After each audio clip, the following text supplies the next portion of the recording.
begin the recording of the meeting.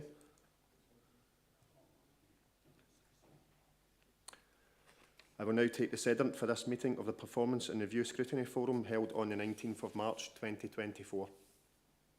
With apologies from Councillor John Anderson, the following members are present: Councillors Maureen Chalmers, Jerry Convery, Maureen Devlin, Joe Fagan, Richard Lockhart, Katie Loudon. With apologies from Councillor McLachlan, Councillor Margaret Walker is attending as a substitute, and Councillors Kirsten Robb and John Ross are also present. Thank you, and I'll pass you to the Chair for today's business. Okay. Can I come to item 1? That's the declarations of interest. Are there any declarations of interest? There are none. Can I come to item 2, which are the minutes of the previous meeting? Are there any issues or questions arising from the previous meeting? There are none. So can we agree those as a correct record? Agreed. We're agreed. Come now to item 3. The first item is for consideration is the Scottish Household Survey key findings. It's in pages 7 to 30 of your papers. It will be presented by Neil Reid. Over to you, Neil.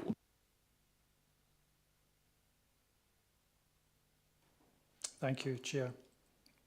Yes, so this report brings some key findings from the recently published results of the Scottish Household Survey carried out in 2022. And it's brought before you partly because of its intrinsic interest, but also because, as you know, several items in the survey find their way into performance measures for the Council because they reflect what people think of the Council and its services, and some of these results are represented in this report here today. So section 4 gives a little bit of background to the Scottish Household Survey, how it's carried out, etc. Like many processes and things, the Household Survey suffered a bit of a difficult time during the pandemic and wasn't able to be carried out in the same way.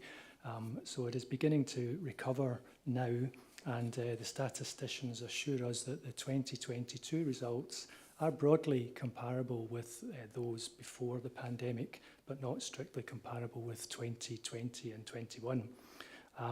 The numbers, around 10,500 households across Scotland participated in the survey, representing about 0.4% of the total households in Scotland. And in terms of South Lanarkshire, it's about 450 households, 0.3% approximately of our total number of households.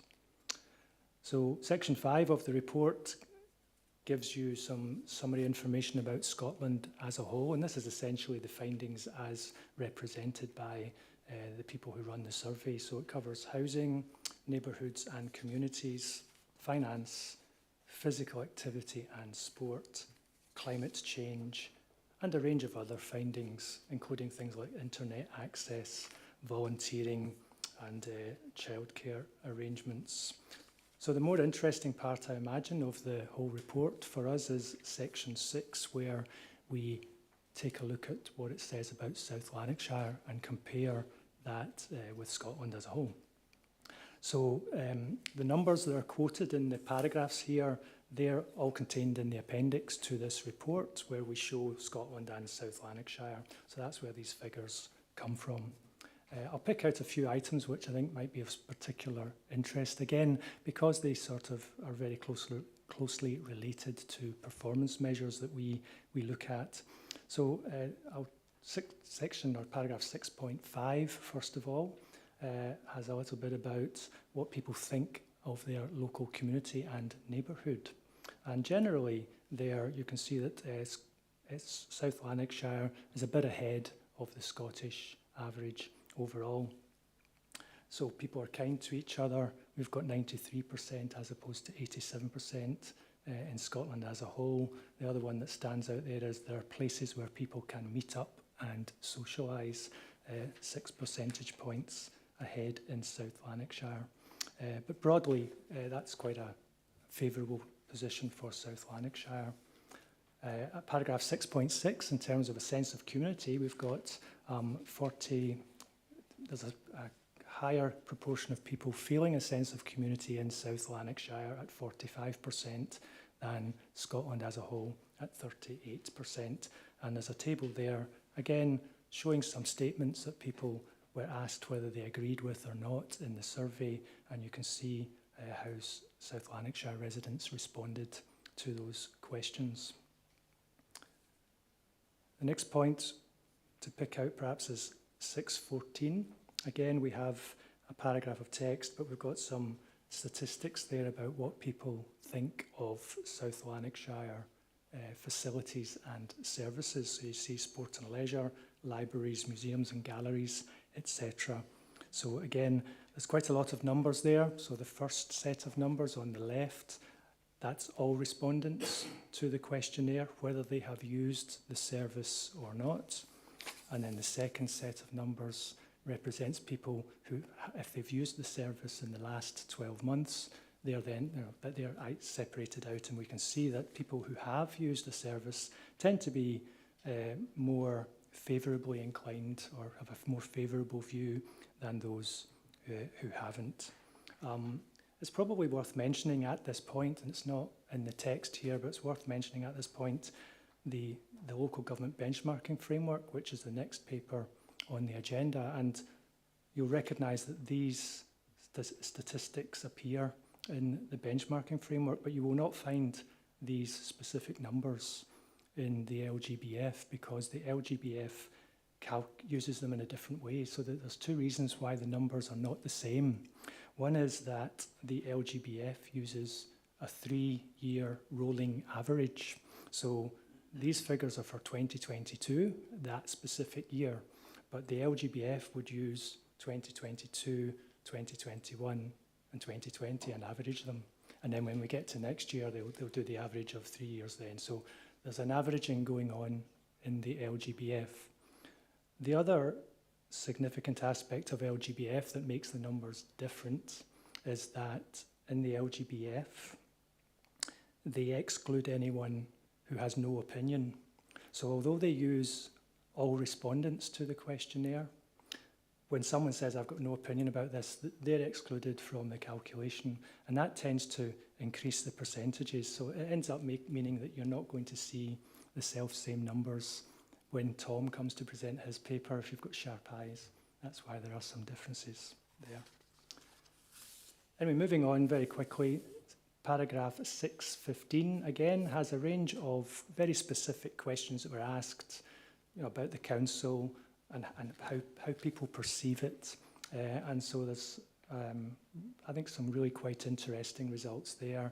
Again, South Lanarkshire appears to come out of this quite well. I've got a little column which I've written in my paper saying how many percentage points different we are from the Scottish average. So provides high quality services, it's +4. Then it's +5, +7, +2, +5, +5, +8, +2. And then it's -7, which might seem like a bad thing, but interestingly, that's against, I would like to be more involved in the decisions the council makes. So you could read that as meaning that people feel already fairly engaged. But it goes to show you'd really have to, the polarity, which way is good, sometimes requires a bit of interpretation. Anyway, essentially that is the report. Those are the results from the survey. I think they're very useful for us to be able to put into context our performance and to understand what people think of our services. And as it says in the next steps, across the council, officers should be using this information to inform their services with a knowledge of what people are thinking in South Lanarkshire. Essentially, that's the report, and the recommendation is to note the contents. Thank you.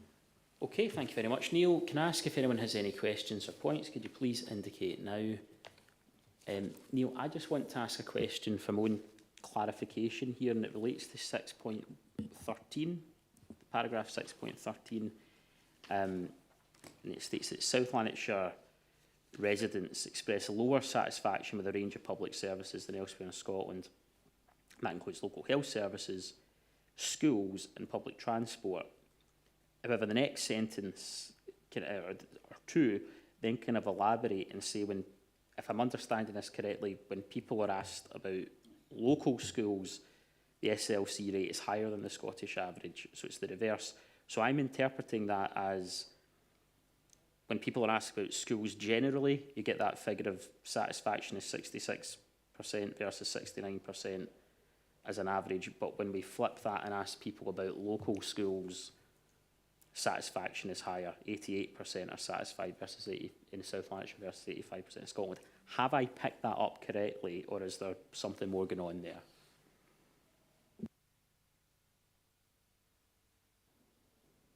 So I think it might be to do with that difference between the general perception of schools and the perception of people who are actively using the schools and who have children attending schools. So I think that might be the difference there. Thanks very much. Neil, Richard Lockhart. Thanks, Chair. I'm always slightly nervous about extrapolating from these surveys. I mean, 10,000 households in Scotland, 450 in South Lanarkshire, 0.3% of the household population.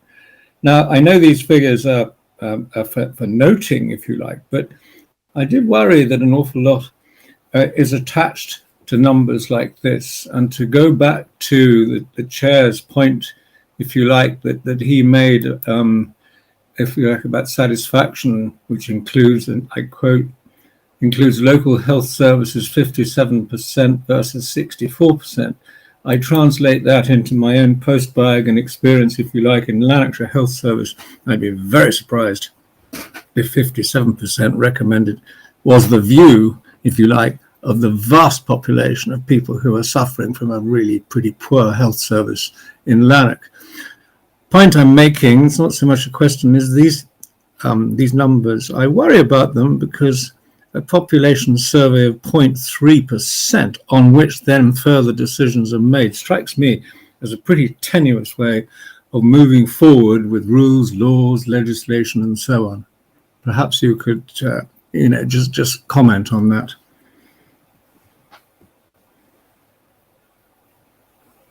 I concur with a lot of what you're saying, Councillor, and members of the forum who are long-toothed enough will have heard me before say that we have to be careful of the numbers involved here. And just because this time round actually the findings are quite good for us doesn't mean we should do a U-turn and say, no, this is the gospel. So you're absolutely right, 0.3% is a pretty small proportion of the population. We do get reassurances from those involved that it's a very sophisticated operation and they themselves believe we can and should use it for policy initiatives. But I absolutely agree with you in terms of larger numbers would give us more comfort. Thanks. Okay, thank you. I have two more questions. I will come firstly to Katie Loudon. Thank you, Chair. It's following on from that point, excuse me, about how this information can be used by officers going forward to consider the future of services and policy initiatives. I was reading with interest section 5.49, for example, which was about library services, saying that just under 9 out of 10 users were satisfied with local authority libraries at that time, and that had been maintained since 2019. So going forward, would an example of this type of information shaping future policy, would this be considered when officers are being asked to look at the Future Libraries Fund, for example, and the use of that for providing library services going forward? I'll pass over to the Chief Exec. Okay, thanks, Chair, and thanks, Councillor Loudon, for the question. In terms of the use of information to guide how the Future Libraries Fund is allocated and used, yeah, we would use all sources of data and information and opinion in bringing that to bear, but it is going to depend on the local circumstances that are at play.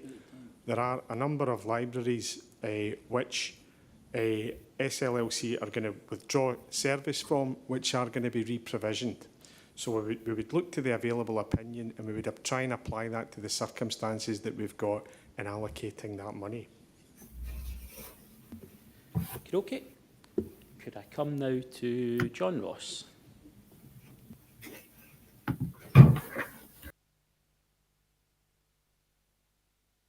Yes, thanks, Chair. Mine was more a general comment on. I know that the survey was taken in 22, but I found a number of aspects of it quite depressing. Not particularly SLC, but in general, when we're talking about how people are managing to survive and the divide between those in owner-occupier houses, those in social rented houses, certain levels of wages as opposed to other levels, and people find it really hard to manage. I do hope that things are improving, but I don't see anything out there to suggest it is. I'm only hoping that we get the next survey that it is better than that. But certainly, it was just a comment that people are still suffering severely from the cost of living increase, and it was just I just found it a bit depressing. Thanks. I suppose my only observation I would add to that is that you've got to bear in mind whenever these surveys are taken, what's happening at the time, and obviously this is taking place at a time of real hardship for people. And I suppose my other just brief observation would be we've got a wealth of data in front of us. We've got a wealth of data in this report about public satisfaction and public impressions and public opinion. We do not have a wealth of resources in order to fund services to the extent that we know people want us to, and want the public sector generally to. But thank you very much, Neil, for the report. I will move now to item 4, which is a benchmarking report on, again, for the framework for 22-23, the results and the action plan. That's in pages 31 to 76 of your papers. It will be presented by Tom Little. Tom. Thanks again, Chair. Yeah, Neil teed me up for this one with his report, because this one brings to the forum the Council's LGBF results for the year 22-23. Appendix 1, as usual, is the main source of information here. It provides information on all 102 performance indicators, including some narrative around actions, especially where we find ourselves either with declining performance this year compared with last year, or we're below the Scottish average. So as I say, all those narratives are in the appendix. Before we get to those, I would draw forum's attention to section 4, though. Here we note the purpose of the LGBF exercise, really, and it's the usual phrase there is used that it should be a can opener for discussion about performance and improvement in the context of specific services, which also takes into account local factors. Now, these are spelled out a little bit further in the bullet points of 4.3, where we caution that local policy decisions will impact on LGBF results and how we interpret the data. The second bullet point notes the limitations on the data where those measures rely on the Scottish Household Survey. That was the context of the report you just had, and I won't repeat what we said about the numbers involved in that compared with the kind of numbers we get from our own, for example, satisfaction surveys taken by service users. And the last bullet point there at 4.3, which is page 33 of your papers, it notes that inevitably, however much we try and be consistent, councils will sometimes measure things in slightly different ways and report them in slightly different ways, and that can lead to some differences in how data is presented. So, notwithstanding those points, as 4.4 says, still on page 33, we're not intending to undermine the LGBF exercise or results. It's just to emphasise that role, the can opener role, looking at individually each service and each indicator to understand what's driving performance, whether it's up or down. So as I said before, info on all the performance measures is in Appendix 1, but as always we summarise them for you in the table at 5.2, which is page 34 of your papers. And you'll see of the 102 indicators, 28 at this time are not yet reportable. The information is not available to us. Of the other 74 indicators, our performance in 22-23 improved against the previous year, and 45 indicators remained the same on 3 indicators and declined over 26 indicators. Looking at the Scottish average, our performance was better than the Scottish average in 38 of those indicators and worse on average for 34 indicators, which, if my maths is right, means 2 were exactly the same. Additional information is also provided in Appendix 2. This is an exercise we've been doing for the last few years, where we present this information in the context of our family groups, where we're paired with other councils across Scotland who are perhaps more directly comparable in some certain circumstances than others. So what we do here is we focus on those 34 indicators where, as I said, we were below the Scottish average, and we present those for you in Appendix 2 in a hopefully easy to view bar chart format. Section 6 gives details of the publication of this data. Now, that happens at both a national and local level, and we will publish our full results on our website following this meeting. Now, I would just point out that data will be updated later in the year, probably end of May, when we expect a kind of final refresh of this data. So that's the end of the report. Just to note the report, the results and the publication arrangements. Thanks, Chair. Okay, thank you very much for that report, Tom. Can I ask if there are any questions? Could you please indicate now?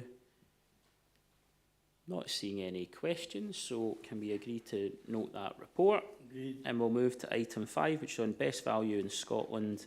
It's in pages 77 to 82 of your papers. Back to you, Neil. Right, thank you. Yeah, so this report summarises an Audit Scotland publication called Best Value in Scotland, which reflects on their experience of and lessons learned from 20 years of auditing Best Value. And Section 4, there's a bit of background to Best Value, saying that it was introduced as a UK-wide regime, if you like, in 1997, but implemented with slight differences across the nations of the UK. Audit Scotland began auditing Best Value in 2003, and by 2008 had audited all 32 councils, and South Lanarkshire was audited in 2008, and that's when our audit report was published.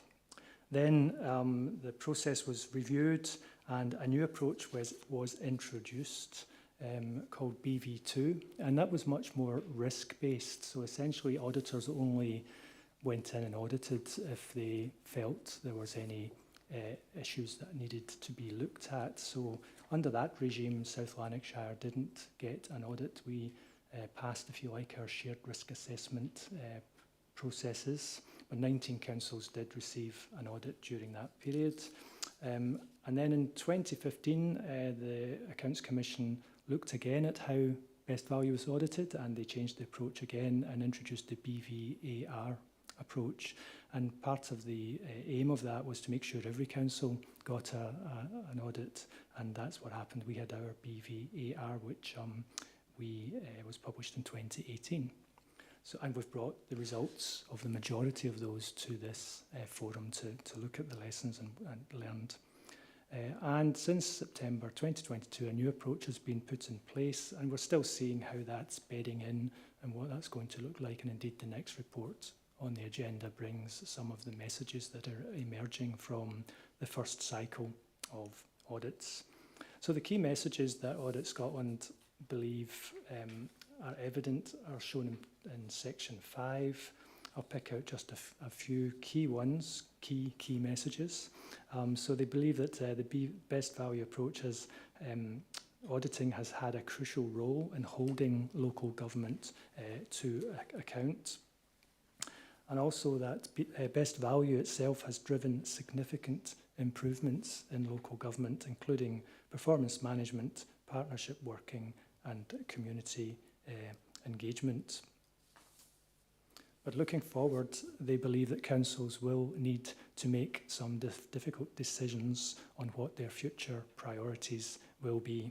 And so they'll need to challenge old ways of doing things and take urgent action to reform. So I don't think that's news to anybody. And councils will not be able to respond to all the challenges they face by themselves. They believe that to succeed, a whole system approach to change is needed, involving partners and communities. So that's the key messages that they bring out of their experience of auditing Best Value. They also believe that there are some areas where further progress is required. And again, this is across Scotland in the round, they think there's still some areas that need attention, and those are listed in Table 1. And members of the forum will be fairly familiar, I think, with these because they feature regularly in best value reports as published by Audit Scotland, and also in work that we bring to the forum stating where we are with leadership, governance and accountability, and indeed these key topics that are listed in the report. We will certainly, as in the run-up to our own audit from Audit Scotland, be looking at these areas to make sure that we have all the bases covered when the auditors do come knocking at the door. But at this point in time, we don't have a date set for that yet. So essentially that's the report, and recommendation is to note it. Thanks. Okay, thank you very much. Can I ask if there are any questions in this report? Can I come to Maureen Chalmers first? Maureen. Thanks, Chair. Thanks, Neil, for that report. Just touching on what you've just been saying, Neil, but also just referring back to the earlier report too, around about the Scottish Household Survey, and people's participation or how they felt they could influence public services and decision making. I'm just again to the table in section 6, particularly around leadership and partnership working. I'm really aware that we've got the training needs and assessment underway at the moment, but I'm really conscious that some things are not about individual councillors and they're about the council as a whole and elected members as a group, and also that some people might not pick up on the fact that maybe we needed to look at that kind of collaboration and how we work with communities and how we work with partners. Folk will maybe be familiar with the organisation New Local, and its new chair is Katie Kelly, who used to be the deputy chief exec in East Ayrshire, and she was just doing a piece on future leadership and what future leadership would require. And I'm just wondering if we could have a think about what we need in terms of council leadership, in terms of training and work to kind of ensure that we do the very best we can to collaborate fully and work with, in particular with our partners, but also especially with our communities.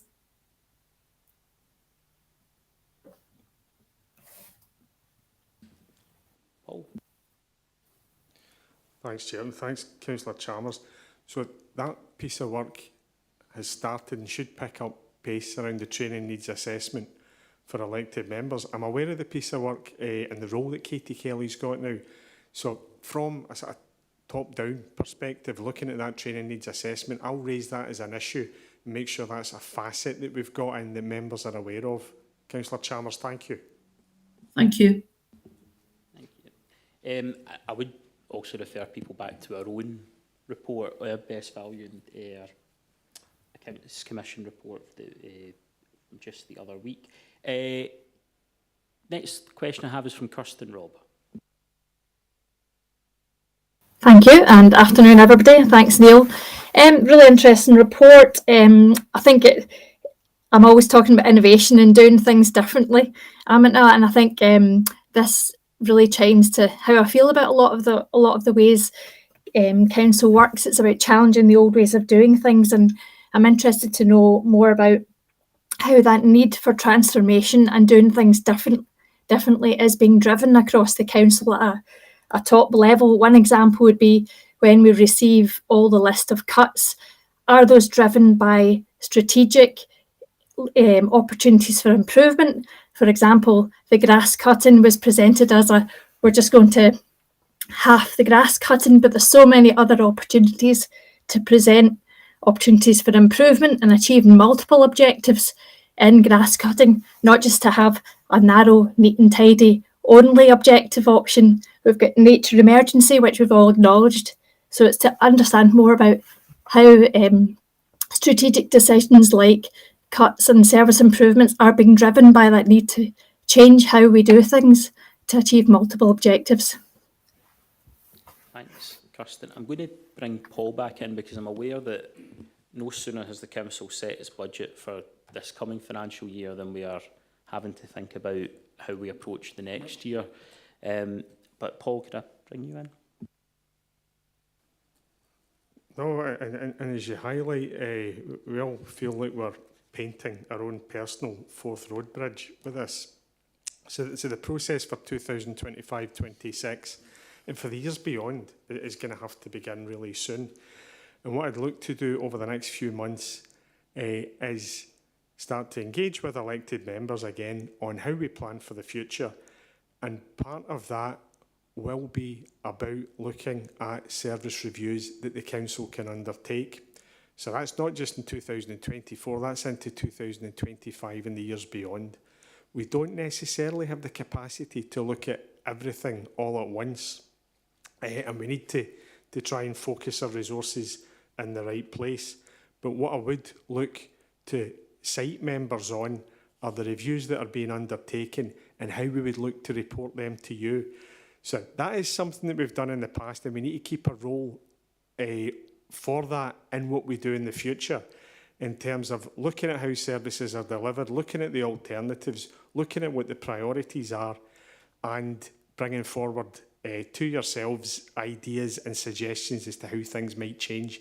And that gives you the chance to have your input into that as well, Councillor Rob. So hopefully that gives you an idea that this is something that we do and that we're going to continue to do in the future. Okay, thank you. I don't see any other questions, so can we agree this report? Agreed.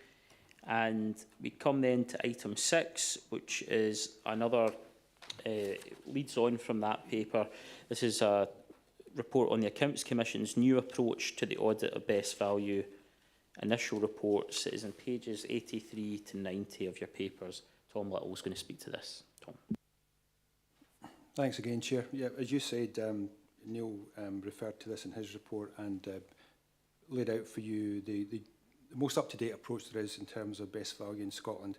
And I would note that was a subject of a report to the Forum in March of last year.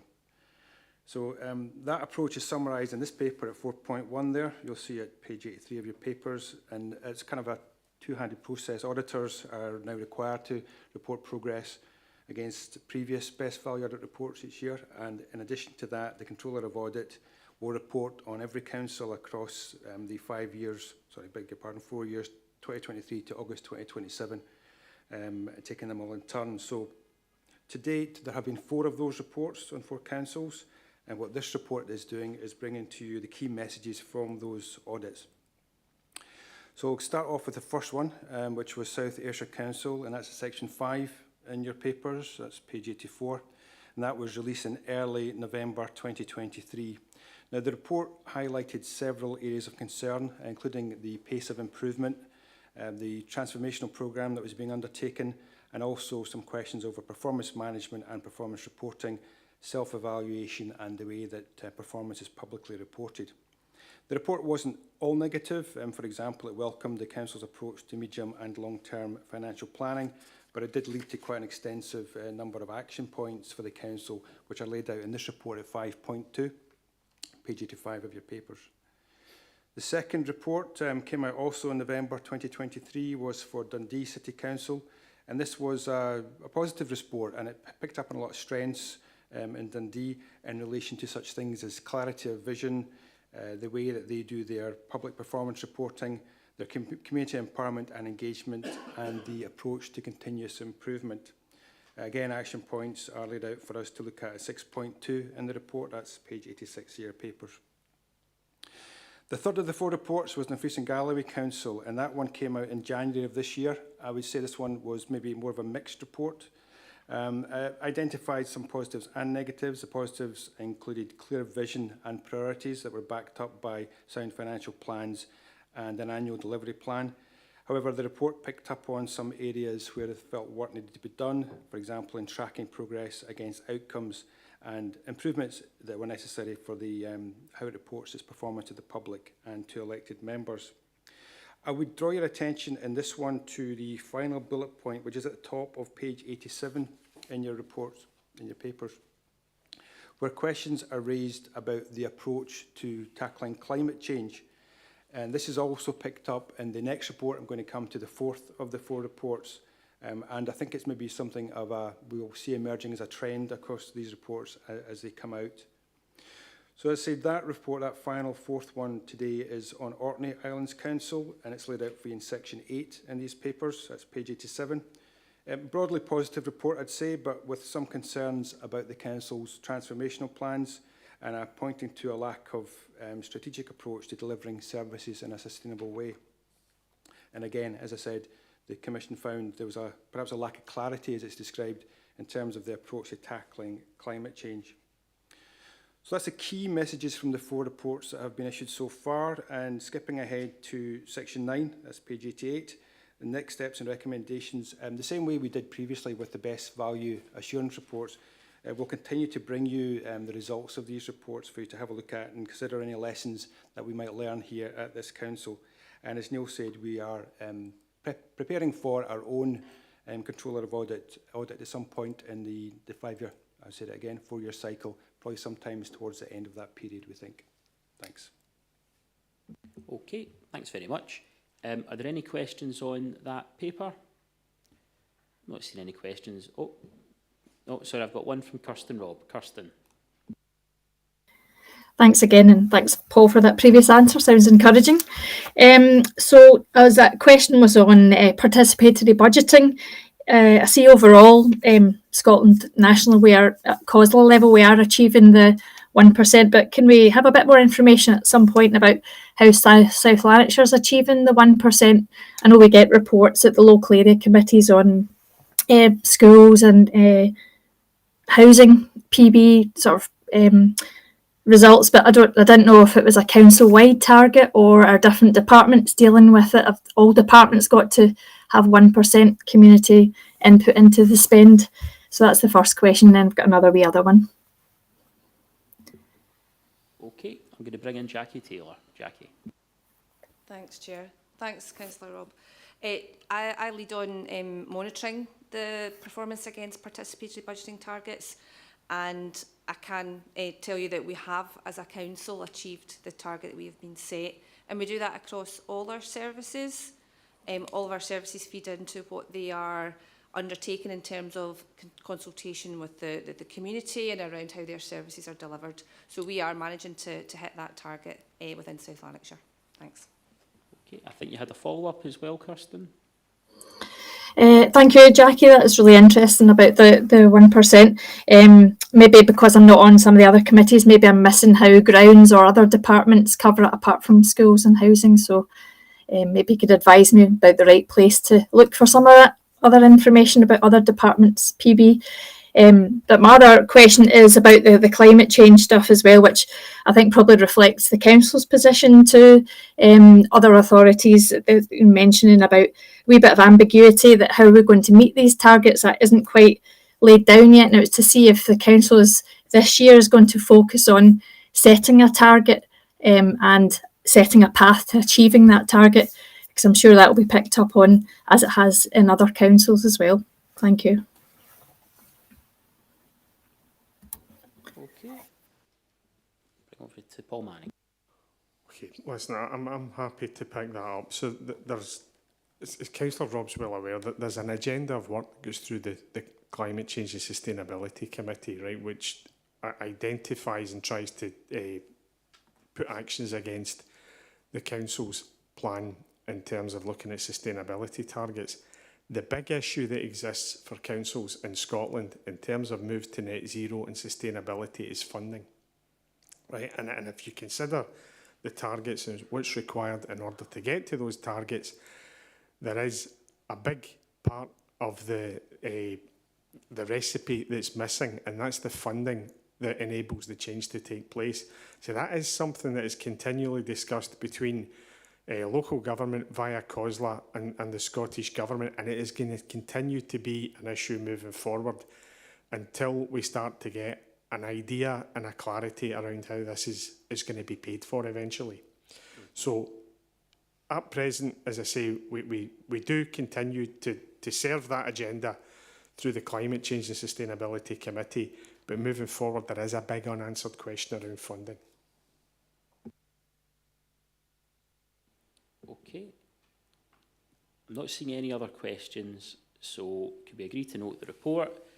There are no items of urgent business, so could I ask the clerk to please stop the recording of the meeting. Thank you everyone for attending.